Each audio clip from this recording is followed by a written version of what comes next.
শ্রীলার খবরটা আমি শুটিং করছিলাম, তখন শুনলাম হঠাৎ করে আজকে। অভাবনীয়, এটা ভাবা যায় না।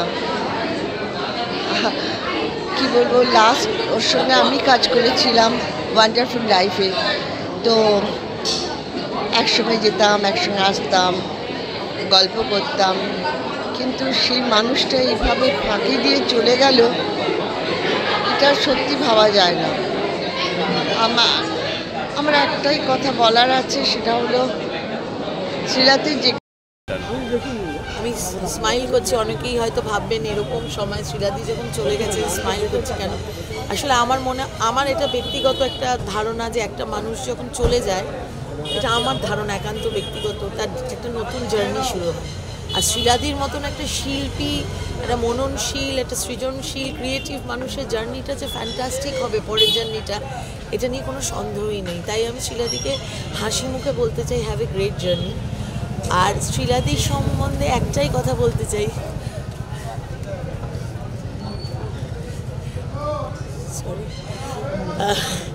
জবে থেকে শ্রীলাদির সঙ্গে খুব ক্লোজলি মিশেছি, মেশার সুযোগ পেয়েছি, কারণ শ্রীলাদি আমার কাছে অ্যাক্টর মানে she is an international actor for me.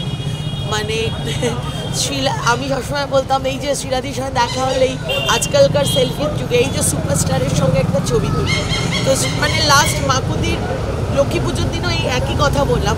শ্রীলাদি বললো কী যে বলিস, আমি বললাম কি বলছো, একজন অভিনেত্রীর কান, বার্লিন, কালোভেরি এই তিনটে ফেস্টিভ্যালে তার লিড চরিত্রে করা ছবিগুলো দেখানো হয়, তার রেট্রোস্পেক্টিভ হয়। তো তুমি সুপারস্টার ছাড়া কি আমরা সুপারস্টার? আমি জানি না আমার পরবর্তী জেনারেশন যারা কোট আনকোট কতটা ছবি দেখেন, তারা মৃণাল সেন কতটা দেখেন, তারা শ্যাম বেনেগল কতটা দেখেন, তারা শ্রীলা মজুমদারকে কতটা চেনেন। আমার কাছে এটা একটা গ্রেট লস, শুধু অভিনেত্রী হিসাবে নয়, আমার পার্সোনাল হিসাবে। সব কথাই মনে পড়ছে, ছোট থেকে শুরু করে আজকের শেষ কথা সবই মাথায় আসছে। মা তো একটাই, আর মাকে হারানো তো মানে যখন ছোটোবেলায় মৃত্যু কী হয় জানতে পেরেছিলাম, তো সবচেয়ে প্রথম চিন্তা মাথায় এসেছিলো যে যেদিন মা মারা যাবে কী হবে। তো আজকে আমার জীবনের সবচেয়ে worst day of my life, তো এটাই। আর মা অনেক লড়াই করেছে ক্যান্সারের সাথে, 3 বছর 3 মাস।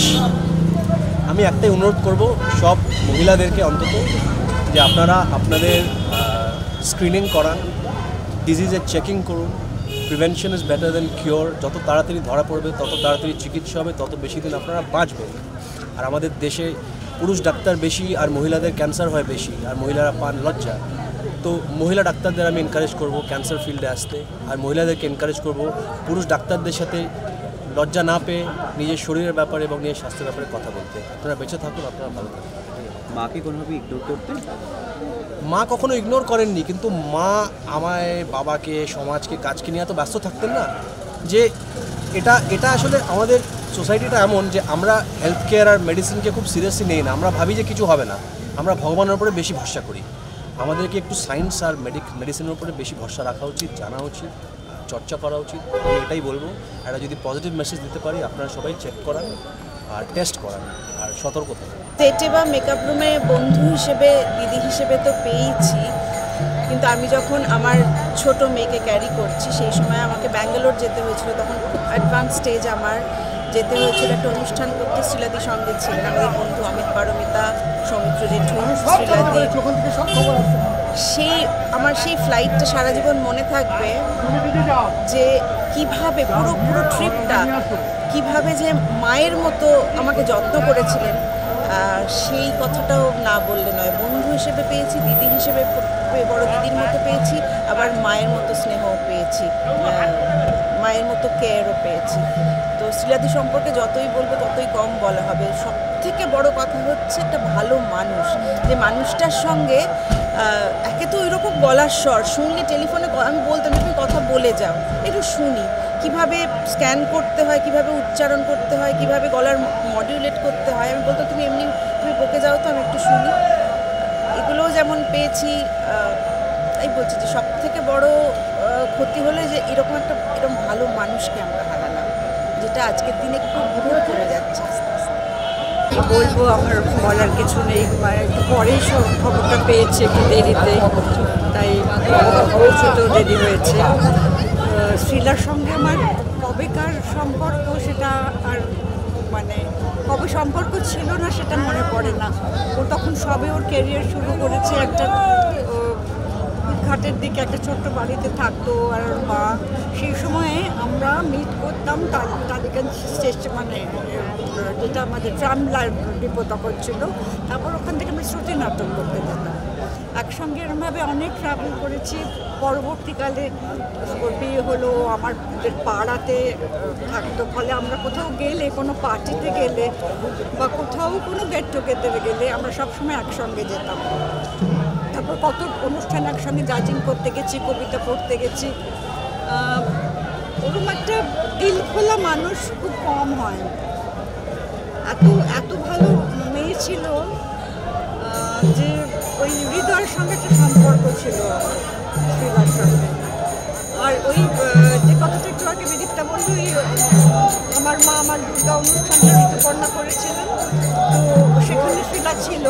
অনেকক্ষণ গল্প হলো, শরীরটা একটু খারাপ দেখলাম, কিন্তু আমি আর কিছু জিজ্ঞেস করিনি, কারণ ও নিজে থেকে কিছু বলেনি বলে। অনেকক্ষণ তখন গল্পও হলো, এই তো কদিন আগে তারপরে তো আজকে সব শেষ।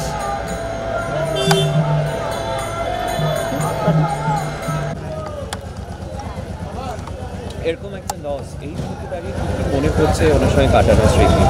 অনেক কাজ করেছি একসঙ্গে, লস তো বটেই। অভিনেত্রী কত বড় মাপের ছিলেন সেটাতে আমরা কতটা আমাদের ক্ষতি হলো ইন্ডাস্ট্রির, তার থেকেও বড় কথা হলো মানুষ হিসেবে শ্রীলাদি এমন একটা মানুষ ছিলেন যেটা মানে ওর সঙ্গে না কথা বলতে, সময় কাটাতে একটা আলাদা সুখ।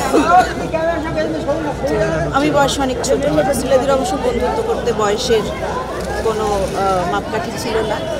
তো অসম্ভব স্নেহ পেয়েছি, ভালোবাসা পেয়েছি, বকুনি পেয়েছি, আদর পেয়েছি, এবং সবথেকে বড় কথা এরকম একজন আন্তর্জাতিক মানের শিল্পী। এবং উনি যাদের সঙ্গে কাজ করেছেন, শ্যাম বেনেগাল থেকে শুরু করে MS সাত্তু থেকে শুরু করে, তাদের সঙ্গে কাজ করার অভিজ্ঞতা, এগুলো শ্রীলাদির কাছ থেকে জেনেছি এবং সমৃদ্ধ হয়েছি। তো খুবই, যদিও মানসিকভাবে যারা আমরা জানতাম, তৈরি ছিলাম যেরকম একটা দিন শিগগিরই আসতে চলছে, মানে আসতে যাচ্ছে। তো সেটা আসলে পরিবারের তরফ থেকে কাউকে আজকে নীলপাখি মানে ওর ছেলে, যাদের সঙ্গে কথা হচ্ছিল, কাউকে জানানো হয়নি বলে আমরা অনেকেই জানতাম না যে এরকম একটা মারণ রোগে ভুগছে শ্রীলাদি। এর মাঝেও কিন্তু দেখা হয়েছে কখনো, আজকেই বিরসা বলছিল কদিন আগেই ঋতুর একটা অনুষ্ঠান, আমার মা আমার দুর্গা, সেখানে আমি যেতে পারিনি, শ্রীলাদির সঙ্গে দেখা হয়েছিল, কিন্তু আমাদের কাউকে বুঝতে দেননি যে এরকম একটা রোগ বয়ে বেড়াচ্ছিলেন। খুব কষ্ট হচ্ছে, কি বলবো আর কিছু।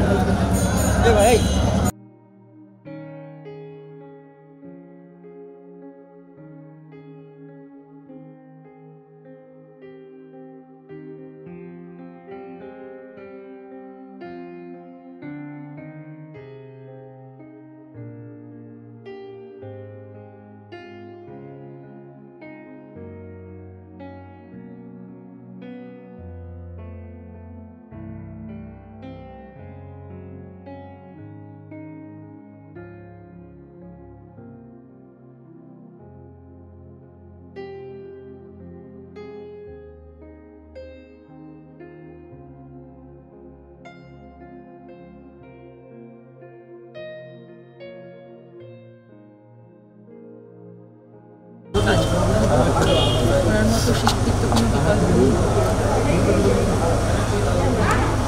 আমার দিদি ছিল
টলিউড ফোকাস কলকাতা চ্যানেলটি আপনাদের ভালো লাগলে লাইক করুন, সাবস্ক্রাইব করুন এবং আপনাদের প্রিয় ভিডিওটি অবশ্যই শেয়ার করুন।